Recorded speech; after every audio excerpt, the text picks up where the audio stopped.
So hi folks, me Hristo up there, and down here the mountain slope. Oh yeah, check where we are. Pirin Mountain, the first time I've ever been in this mountain. So further inside I've been only in Bansko and Dobrinište, which are at the beginning of the mountain. But now we go further inside. It's 3rd of November. You can see already snow up there on the highest peaks.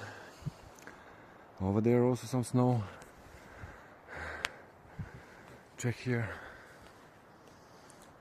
A peak over there and a small rock formation.